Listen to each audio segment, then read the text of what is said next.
Hello friends, welcome to e bio Pathshala. आज के इस वीडियो में हम प्लाज्मा मेम्ब्रेन या सेल मेम्ब्रेन से रिलेटेड जो भी मॉडल्स दिए गए उनको डिस्कस करेंगे। तो चलिए आज का वीडियो स्टार्ट करते हैं। प्लाज्मा मेम्ब्रेन के मॉडल्स में सबसे पहला मॉडल आता है गॉटर और ग्रेंडल्स का मॉडल, जिसको बाइलेयर मॉडल भी कहा जाता है। इसमें केवल दिखाया गया है कि जो प्लाज्मा मेम्ब्रेन होती है वो बाइलेयर होती है। नेक्स्ट मॉडल है सैंडविच मॉडल। सैंडविच मॉडल को सबसे पहले डेवसन और डेनियली ने दिया था।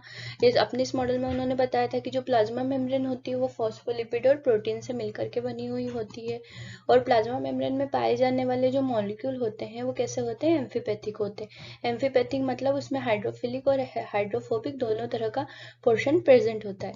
जैसे अगर हम इस डायग्राम में देखने की कोशिश करें तो आप देख सकते हो कि फैटी एसिड का जो हेड रीजन है ये कैसा है, हाइड्रोफिलिक है। हाइड्रोफिलिक मतलब वाटर लविंग रीजन है, और जो इसका टेल रीजन है वो कैसा है, हाइड्रोफोबिक है, मतलब वाटर हेटर रीजन है। तो ये जो हाइड्रोफिलिक हेड जो होता है इसमें फास्फेट और ग्लिसरॉल प्रेजेंट होता है, और जो हाइड्रोफोबिक टेल वाला रीजन होता है इसमें सेचुरेटेड फैटी एसिड और या अनसेचुरेटेड फैटी एसिड प्रेजेंट होते हैं।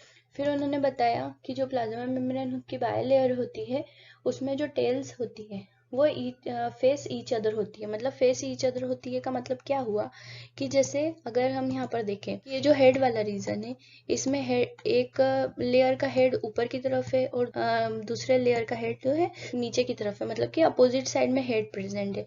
लेकिन ये जो बाय लेयर का जो टेल रीजन है दोनों एक दूसरे की तरफ फेस करके हैं। इसकी टेल्स इस तरफ है और इस वाले पोर्शन की टेल इस तरफ है। तो इन्होंने अपने इस वाले पॉइंट में यही एक्सप्लेन करने की कोशिश की थी कि जो प्लाज्मा मेम्ब्रेन बायलेयर होती है उसकी टेल्स एक दूसरे की तरफ फेस कर प्रेजेंट होती है। उसके बाद उन्होंने नेक्स्ट पॉइंट में बताया कि जो प्रोटीन प्रेजेंट होते हैं प्लाज्मा मेम्ब्रेन में वो कैसे होते हैं, अल्फा ग्लोब्यूलर प्रोटीन प्रेजेंट होते हैं। इस मॉडल को सैंडविच मॉडल इसलिए कहा गया कि जो लिपिड बायलेयर होती है वो दोनों तरफ से प्रोटीन से घिरी हुई होती है। जैसे ये एक स्लाइस है और ये दूसरा स्लाइस है और यहाँ पर कोई स्टफिंग भरी हुई होती है, तो इसको हम क्या कहते हैं, सैंडविच कहते हैं। बिल्कुल ऐसा ही स्ट्रक्चर इसका होता है प्लाज्मा मेम्ब्रेन का। इसमें ऊपर की तरफ भी प्रोटीन होता है, नीचे की तरफ भी प्रोटीन होता है और बीच में लिपिड बायलेयर प्रेजेंट होती है, इसलिए इस मॉडल को सैंडविच मॉडल कहा गया। सैंडविच मॉडल जो था, जो डेविसन और डेनियली ने दिया था, ये मॉडल फेल हो गया कि इसमें कुछ कमियां थी। जैसे अगर हम पहला पॉइंट देखें तो this model not able to explain entry of water soluble substance. ये जो मॉडल था ये वाटर सॉल्युबल सब्सटेंस की जो एंट्री थी उसको एक्सप्लेन करने में सक्षम नहीं था। मतलब कि हम जानते हैं कि कोई भी लिविंग चीज है तो उसके सर्वाइवल के लिए वाटर क्या है, जरूरी है। ये जो मॉडल था इसने इस तरीके का कुछ नहीं बताया था कि वाटर की एंट्री इसमें हो सकती है नहीं। जैसे फॉर एग्जांपल अगर हम देखें कि ये एक वाटर मॉलिक्यूल है, अब इस वाटर मॉलिक्यूल को अगर इस मेम्ब्रेन में से होकर के गुजरना है तो प्रोटीन तो किसी तरह का कोई बैरियर क्रिएट नहीं करेंगे इसके लिए, और ना ही ये हेड वाला जो रीजन है ये करेगा, क्योंकि ये हाइड्रोफिलिक है, मतलब वाटर लविंग रीजन है। लेकिन ये जो इसके हाइड्रोफोबिक टेल वाला जो रीजन है जो कि वाटर हेटर है, ये क्या करेगा, इस वाटर मॉलिक्यूल को यहीं पर रोक देगा, इसको अपने में से पास नहीं होने देगा। इसकी वजह से क्या होगा कि वाटर सेल के अंदर इंटर नहीं कर पाएगा। अगर वाटर सेल के अंदर इंटर करता ही नहीं है तो सेल कैसे सरवाइव करती है, क्योंकि वाटर तो सेल के सर्वाइवल के लिए बहुत जरूरी होता है। मतलब कि इस पॉइंट पर आकर के ये जो मॉडल था ये फेल हो गया था। अब सेकंड पॉइंट हम देखें अगर, तो सेकंड पॉइंट में बताया कि this model not able to explain protein and phospholipid ratio. ये जो मॉडल था इसमें प्रोटीन और फॉस्फोलिपिड के रेशियो से रिलेटेड भी कोई बात नहीं कही गई थी। प्रोटीन में मूवमेंट होता है या जो फॉस्फोलिपिड्स हैं उनमें कोई मूवमेंट होता है, या इनका जो रेशियो होता है वो टाइम से चेंज होता है, इससे रिलेटेड कोई भी बात इस मॉडल में नहीं कही गई, इसलिए ये इस पॉइंट को भी सेटिस्फाई नहीं करता। हम जानते हैं कि जो प्लाज्मा मेम्ब्रेन है वो डायनेमिक नेचर की होती है, लेकिन इस मॉडल में इस तरीके का कोई एक्सप्लेनेशन नहीं दिखाया गया कि प्रोटीन और फॉस्फोलिपिड में किसी भी तरह का कोई मूवमेंट होता है। अगर प्रोटीन और फॉस्फोलिपिड में किसी तरह का कोई मूवमेंट नहीं होगा तो ये जो प्लाज्मा मेम्ब्रेन स्ट्रक्चर होगा वो कैसा हो जाएगा, रिजिड स्ट्रक्चर हो जाएगा। इसमें इस तरह का कुछ भी एक्सप्लेन नहीं किया गया कि इससे साबित हो सके कि जो प्लाज्मा मेम्ब्रेन है वो डायनेमिक नेचर की। सैंडविच मॉडल के बाद आया Robertson unit membrane model. Robertson नाम के जो साइंटिस्ट थे उन्होंने ये मॉडल दिया था। इसमें उन्होंने बताया था कि प्लाज्मा मेम्ब्रेन जो होती है वो फॉस्फोलिपिड और प्रोटीन की बनी हुई होती है। प्लाज्मा मेम्ब्रेन के जो मॉलिक्यूल होते हैं एम्फीपैथिक नेचर के होते हैं। उन्होंने एक नया पॉइंट बताया था कि प्रोटीन जो प्रेजेंट होते हैं प्लाज्मा मेम्ब्रेन में वो क्या फाइब्रस प्रोटीन होते हैं। ये मॉडल है इसका। ये प्लाज्मा मेम्ब्रेन है, लिपिड बायलेयर है। ये सैंडविच मॉडल था, उसमें ये प्रोटीन कैसे थे, ग्लोब्यूलर थे। यहाँ पर लेकिन उन्होंने क्या बताया कि ये जो प्रोटीन के मॉलिक्यूल है ये कैसे हैं, बीटा फाइब्रस है।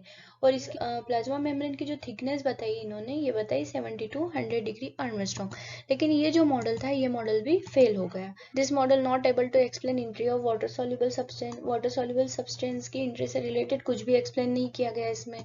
दूसरा point, this model not able to explain protein and phospholipid ratio. For protein और फॉस्फोलिपिड के रेशियो से रिलेटेड कोई बात इस मॉडल में भी नहीं की गई। Third point, this model not able to explain dynamic nature of plasma membrane. Plasma membrane का जो डायनेमिक नेचर है उससे रिलेटेड भी यहाँ पर कुछ नहीं बताया गया, इसलिए ये मॉडल भी फेल हो गया। सिंगर और निकोलसन नाम के दो साइंटिस्ट आए, उन्होंने अपना मॉडल रखा जिसको कहते हैं हम फ्लूइड मोज़ेक मॉडल। उन्होंने इस मॉडल में बताया कि जो प्लाज्मा मेम्ब्रेन होती है उसमें कुछ प्रोटीन जो होते हैं वो एक्सट्रिंसिक प्रोटीन होते हैं, मतलब प्लाज्मा मेम्ब्रेन में बाहर की तरफ पाए जाते हैं, एक्सटर्नल एरिया में पाए जाते हैं। और कुछ प्रोटीन जो होते हैं वो इंट्रिंसिक होते हैं, मतलब कि प्लाज्मा मेम्ब्रेन में धंसे हुए पाए जाते हैं। और ये जो प्लाज्मा मेम्ब्रेन है ये कैसी है, लिपिड बायलेयर है। जो सिंगर और निकोलसन ने मॉडल दिया था उस मॉडल को कहा गया fluid mosaic model. Fluid mosaic model उन्होंने 1972 में डिस्क्राइब किया था। और उन्होंने इस मॉडल के थ्रू जो प्लाज्मा मेम्ब्रेन है या जो सेल मेम्ब्रेन है उसका पूरा स्ट्रक्चर अच्छे से डिस्क्राइब किया। ये मॉडल कुछ इस तरीके से दिखाई देता है। और इस मॉडल के कुछ पॉइंट्स हैं जो हम देखते हैं। पहला पॉइंट है, जो प्लाज्मा मेम्ब्रेन होती है वो कैसी होती है, लिपिड बायलेयर होती है, मतलब कि उस प्लाज्मा मेम्ब्रेन में दो लेयर्स होती है जो कि लिपिड की बनी हुई होती है। और ये प्लाज्मा मेम्ब्रेन का मेन कंपोनेंट होता है। जैसे अगर हम इस डायग्राम में देखें तो ये ऊपर वाला जो पार्ट है, एक ये लिपिड की एक लेयर ये है, ये पूरा लिपिड का पोर्शन है, और दूसरी लेयर ये है। तो इस तरीके से ये दो लेयर से बनी हुई बायल लेयर होती है, इसलिए इसको लिपिड बायल लेयर कहा गया। फिर दूसरे पॉइंट में उन्होंने कहा कि जो प्रोटीन जितने भी यहाँ पर दिखाई दे रहे हैं, ये जैसे ये है, ये सारे क्या है, ये प्रोटीन है। ये प्रोटीन हर जगह पर कैसे हैं, मोज़ेक पैटर्न। मोज़ेक पैटर्न का मतलब क्या होता है, बिखरे हुए हैं, अलग अलग जगह पर पाए जा रहे, एक मैनर में नहीं लगे हुए, इसलिए इसको मोज़ेक पैटर्न कहा। और ये क्या है, सेकंड मेजर कंपोनेंट है इस प्लाज्मा मेम्ब्रेन का। कुछ प्रोटीन ऐसे होते हैं जो कि क्या होते हैं, परमानेंटली अटैच्ड होते हैं इस प्लाज्मा मेम्ब्रेन से। और स्पान मतलब अंदर से पूरे गुजरते हुए पाए जाते हैं। उन प्रोटीन को क्या कहा जाता है, इंटीग्रल प्रोटीन कहा जाता है। जैसे अगर आप इस प्रोटीन को अगर देखो, ये वाला जो प्रोटीन है ये यहाँ से स्टार्ट होकर के इस तरीके से पूरा होता हुआ प्लाज्मा मेम्ब्रेन से होता इधर बाहर निकला, तो ये जो प्रोटीन है ये क्या कहलाएगा, इंटीग्रल प्रोटीन। या ये जो प्रोटीन है, ये जो पूरा ऊपर से नीचे तक पूरा धसा हुआ जो पाया जा रहा है, इसको उन्होंने क्या नाम दिया, इंटीग्रल प्रोटीन। नेक्स्ट पॉइंट देखें, कुछ जो प्रोटीन थे वो कहाँ पे पाए जा रहे थे, सरफेस पे पाए जाते थे, जैसे ये प्रोटीन है। फिर उसके बाद में अगर इसको देखें, ये प्रोटीन है, ये जो प्रोटीन है, ये सारे सरफेस पे दिखाई दे रहे हैं, इसलिए इन प्रोटीन्स को क्या नाम दिया गया, पेरिफेरल प्रोटीन कहा गया। कार्बोहाइड्रेट थर्ड मेजर कंपोनेंट उन्होंने बताया जो इस प्लाज्मा मेम्ब्रेन में पाया जाता है। और अगर ये जो कार्बोहाइड्रेट है ये अगर लिपिड के साथ अटैच है, मतलब कार्बोहाइड्रेट अगर इस लिपिड जैसे ये लिपिड बायलेयर है, इस लिपिड बायलेयर के पास साथ में अगर ये अटैच है तो इसको क्या कहा उन्होंने, ग्लाइकोलिपिड कहा। लिपिड विद कार्बोहाइड्रेट, उसको कहा ग्लाइकोलिपिड। लेकिन अगर यही कार्बोहाइड्रेट, जैसे ये यहाँ पर आप देख सकते हो, अगर ये प्रोटीन के साथ अटैच है तो इसको उन्होंने क्या कहा, glycoprotein. Glycoprotein means protein with carbohydrate attached. तो इस तरीके से उन्होंने फ्लूइड मोज़ेक मॉडल को डिस्क्राइब किया था। जो फ्लूइड मोज़ेक मॉडल था ये मोस्ट एक्सेप्टेड मॉडल था। ये क्यों मोस्ट एक्सेप्टेड मॉडल था, इसके भी कुछ पॉइंट्स हैं। पहला पॉइंट है, ये जो मॉडल था इसने क्या एक्सप्लेन किया कि जो फैट सॉल्युबल जो भी सब्सटेंस होते हैं वो आसानी से इस मेम्ब्रेन को पार कर पाते हैं, क्योंकि ये जो प्लाज्मा मेम्ब्रेन है ये कैसी है, फॉस्फोलिपिड बायलेयर है, लिपिड की लेयर बनी हुई है, तो आसानी से लिपिड को अपने अंदर से होकर के गुजरने देंगी। तो ये पॉइंट तो यहाँ पर इजीली क्लियर हो गया। उन्होंने अपने इस मॉडल में ये भी एक्सप्लेन किया कि जो वाटर मॉलिक्यूल होते हैं वो भी इस जो प्लाज्मा मेम्ब्रेन है उसमें से एंट्री कर सकते हैं। कैसे? जैसे कि एक वाटर मॉलिक्यूल है, यहाँ पर जो अंदर एम्बेडेड जो प्रोटीन होते हैं, जो अंदर की तरफ धसे हुए प्रोटीन होते हैं, ये क्या करते हैं, एक चैनल की तरह काम करते हैं। पानी वाटर के लिए यहाँ पर एक चैनल बनाते हैं और उस चैनल के थ्रू क्या होता है, वाटर मॉलिक्यूल्स जो सेल है उसके अंदर इंटर करते हैं या इस प्लाज्मा मेम्ब्रेन को पार कर जाते हैं। तो इस मॉडल के थ्रू ये भी एक्सप्लेन हो गया कि वाटर मॉलिक्यूल है वो भी एंट्री कर सकते हैं। ये जो मॉडल है ये इसने प्लाज्मा मेम्ब्रेन के डायनेमिक नेचर को भी एक्सप्लेन किया। इस मॉडल में बताया गया कि जो प्रोटीन के मॉलिक्यूल होते हैं उनमें भी मूवमेंट होता है, साथ ही साथ जो फॉस्फोलिपिड के मॉलिक्यूल होते हैं उनमें भी मूवमेंट होता है। ये जो फॉस्फोलिपिड के मॉलिक्यूल में जो मूवमेंट होता है, इस मूवमेंट को हम आगे आने वाले वीडियो में देखेंगे। उसके बाद उन्होंने अपने मॉडल में ये भी बता दिया कि जो प्रोटीन और फॉस्फोलिपिड का जो रेशियो होता है वो चेंज होता रहता है, इसलिए ये जो मॉडल है इसको मोस्ट एक्सेप्टेड मॉडल कहा जाता है।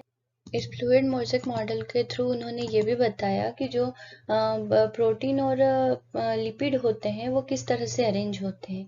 उन्होंने बताया कि proteins are like iceberg in sea of lipid, मतलब कि एक बहुत बड़ी नदी है, नदी में अलग अलग जगह पर हमको बोट दिखाई देती, बिल्कुल वैसा ही स्ट्रक्चर प्लाज्मा मेम्ब्रेन होता है, उसको उन्होंने एक्सप्लेन किया। आज के इस वीडियो में हमने सेल मेम्ब्रेन के सारे मॉडल डिस्कस कर लिए हैं। आगे आने वाले वीडियो में mobility of phospholipid molecules related जो भी पोर्शन है वो सब कुछ हम डिस्कस करेंगे। अगर आपको ये वीडियो पसंद आता है तो आप वीडियो को लाइक कीजिए, शेयर कीजिए और चैनल को सब्सक्राइब कीजिए और कमेंट कीजिए कि आपको वीडियो कैसा लगा। Thank you.